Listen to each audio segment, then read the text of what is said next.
सोमेश का काम बंद हो जाने के कारण वह गांव में रहने आ गया।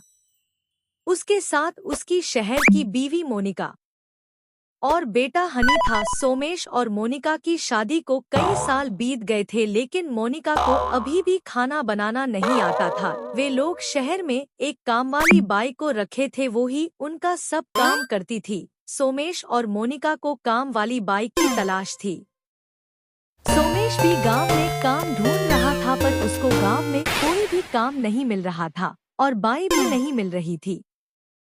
एक दिन सोमेश के घर दो महिला आई, मीठी और खट्टी। मीठी ने बोला, साहब जी, मैंने सुना है कि आप लोगों को काम वाली बाई की जरूरत है। तभी मोनिका ने बोला, हाँ तुम सही जगह आई हो, हमें तुम्हारी बहुत जरूरत थी। सोमेश ने बोला, ये कौन है?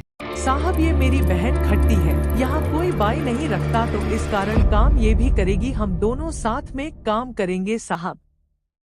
सोमेश ने कहा, क्या तुम दोनों काम करोगी? ऐसा नहीं हो सकता, तुम दोनों में से एक ही काम करेगी। ठीक है साहब, तो फिर हम चले जाते हैं।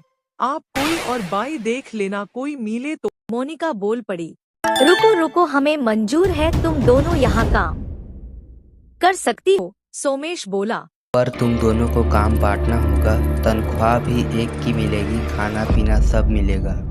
ठीक है साहब।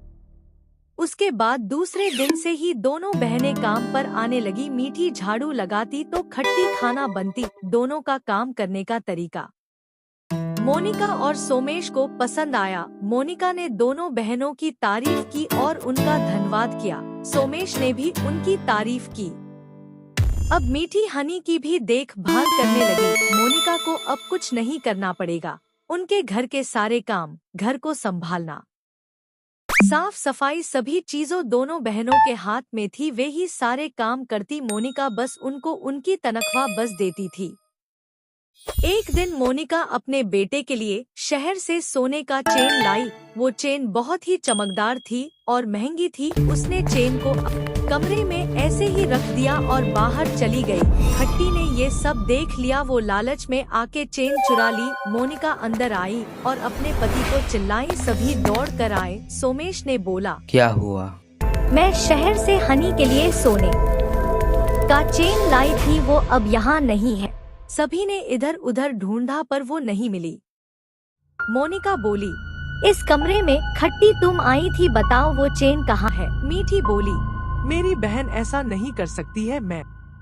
हाँ मैम, मैंने चोरी नहीं की है। तभी अचानक चैन उसके साड़ी में से बाहर गिरा।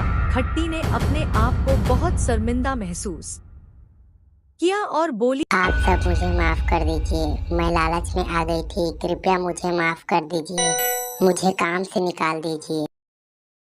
मोनिका, मीठी और सोमेश ने बिना कुछ बोले उसे माफ कर दिया। इस प्रकार आप वे खुशी से रहने लगे।